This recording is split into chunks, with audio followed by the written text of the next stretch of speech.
नमस्कार दोस्तों, मैं अंकुर उपाध्याय स्वागत करता हूं आप सभी का आपके अपने YouTube channel share market analysis में। दोस्तों, बाजार में आज के सेशन में फिर से आप एक बड़ी गिरावट देख रहे हैं। इनफैक्ट आज तो इंडेक्स लेवल पे भी अगर आप देखें तो लगभग 150 पॉइंट्स निफ्टी डाउन है।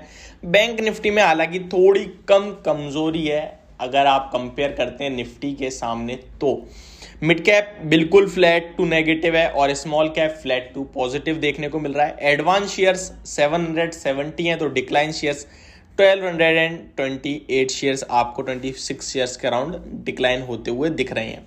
आज के दो आईपीओ और दोनों के दोनों कहीं ना कहीं 11% के ऊपर ही लेवल पे ट्रेड करते हुए दिख रहे हैं। आज अगर सेक्टर स्पेसिफिक बात करें तो पीएसयू सेक्टर में 1% तक की तेजी है। मीडिया सेक्टर भी हरे निशान में ट्रेड करता हुआ दिख रहा है और आज के मैक्सिमम गिरावट जो है आईटी सेक्टर से आ रही है, जो कि आपको 1.2% गिरकर ट्रेड करता हुआ दिख रहा है और यही आज निफ्टी को भी नीचे ले जा रहा है। अगर आप सबसे ज्यादा गिरावट होने वाले शेयर्स देखें निफ्टी में तो ओएनजीसी तो एक एक्स डिविडेंड ट्रेड कर रहा है तो उसे छोड़ देते हैं। बाकी अगर आप देखें तो SBI life, HDFC, hero MotoCorp, Reliance, तो रिलायंस एक हैवी वेटेज सामने आया आपके लिए आज गिरावट में। नेक्स्ट अगर आप देखें तो JSW steel, Grasim and TCS, Bajaj finance, Hindalco, Infy, ये कुछ शेयर्स हैं जो आज नेगेटिव ट्रेड करते हुए दिख रहे हैं।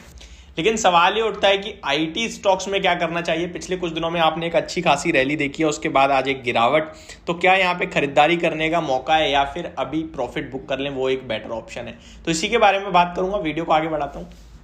दोस्तों, सबसे पहले तो कहीं ना कहीं फ्राइडे के सेशन में डाउ जोन्स में 200 पॉइंट्स ऊपर की क्लोजिंग थी, लेकिन नेस्डैक इंडेक्स 11 पॉइंट्स गिरकर बंद हुआ। तो ये हमें क्लियरली संकेत दे रहा था कि आईटी स्टॉक्स के लिए मंडे का सेशन ज्यादा कोई खास नहीं रहेगा। पिछले कुछ दिनों से अगर हम देखें 2-3 दिनों से, तो आईटी स्टॉक्स पूरे दिन डाउन ट्रेड करते हैं लेकिन एट द एंड कहीं ना कहीं रिकवर होकर ऊपर ही आ जाते हैं। आईटी स्टॉक्स की बात करूं तो चाहे इन्फोसिस हो या टीसीएस हो, अभी दोनों का चार्ट पैटर्न स्ट्रॉन्ग ही है। स्टॉक की बात करें तो अगर आपके पास आईटी स्टॉक्स में इन्फोसिस है तो आपको क्लोजिंग बेसिस पे 1560 रुपीज का स्टॉप लॉस रख के होल्ड करना चाहिए इस स्टॉक को और यहाँ पे अभी पोजीशन को मेंटेन करना चाहिए। ऊपर में दोबारा आपको 1620 रुपए के लेवल देख सकते हैं अगर इस लेवल को रिस्पेक्ट दी स्टॉक ने तो। टीसीएस की बात करें तो 3290 ट्रेड कर रहा है स्टॉक में, आपको 3220 रुपीज का सपोर्ट बन रहा है क्योंकि वहीं से आपको एक शार्प तेजी दिखी है। ओवरऑल इसका चार्ट पैटर्न भी इंटरेस्टिंग है। मैं आपसे कहूंगा अगर गिरकर ये 3240 के अराउंड आता है तो आपको वहां फ्रेश एंट्री लेने के मौके ढूंढने चाहिए क्योंकि 3200 के स्टॉप लॉस से आपको फ्रेश बाइंग बनेगी यहाँ पे, जो कि दोबारा आपको 3300 और 3350 के लेवल्स स्क्रीन पे आते हुए दिखेंगे। लॉन्ग टर्म की बात करें तो दोनों ही स्टॉक पॉजिटिव दिखते हैं, चाहे वो इन्फोसिस हो या फिर टीसीएस हो। लॉन्ग टर्म में तो दोनों ही स्टॉक्स पे बाय कॉल है हमारी, जहाँ पे इन्फोसिस मुझे लगता है इजीली 1800 1850 रुपए के लेवल टेस्ट करेगा और अगर टीसीएस की बात करें तो यहाँ पे आपको 4000 रुपए तक के लक्ष्य देखने को मिल सकते हैं। कुछ कमेंट्स विप्रो के स्टॉक को लेकर आए थे, तो विप्रो में अभी भी नेगेटिविटी चल रही है, कंटिन्यू लोअर लोज ही चल रहे हैं।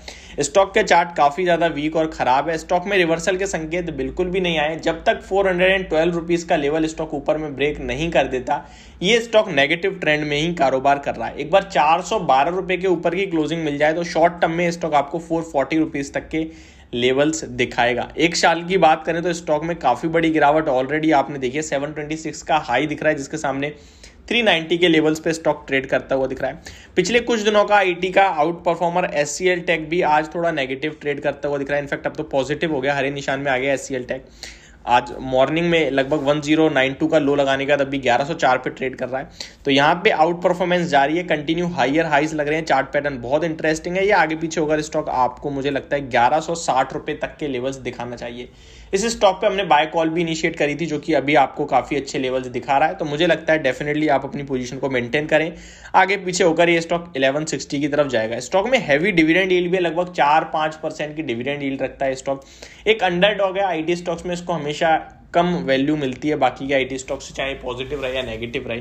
ओवरऑल यहाँ पे सबसे अच्छा चार्ट पैटर्न तो एचसीएल टेक का ही फॉर्म हो रहा है। बाकी आप इन्फोसिस और टीसीएस में भी बने रह सकते हैं। मुझे लगता है एट द एंड यहाँ पे रिकवरी देखने को मिलेगी आपको। तो खरीदारी करने की सलाह और होल्ड करने की सलाह सारे आईटी स्टॉक्स में, चाहे इन्फोसिस हो, टीसीएस हो या फिर आपका एचसीएल टेक हो।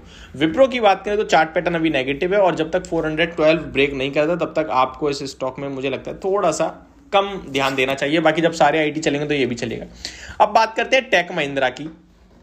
तो 1043 का लो लगाने के बाद आज 1051 पे ट्रेड करता हुआ दिख रहा है। चार्ट पैटर्न कुछ भी शो नहीं कर रहा है। 1080 निकलेगा जब स्टॉक में ऊपर में, तब तेजी बनेगी जो 1150 रुपए तक बनेगी। तो यहाँ कंडीशनल बाय है 1080 1082 के ऊपर निकलने के बाद खरीदारी करें स्टॉक में, जहां पे उसके बाद सीधे 1150 रुपए तक के लेवल्स आपको स्क्रीन पे आते हुए दिख सकते हैं। तो ये मेरी वीडियो होप आपको समझ और पसंद दोनों आई होगी। Thank you so much for watching this video. Have a great day guys.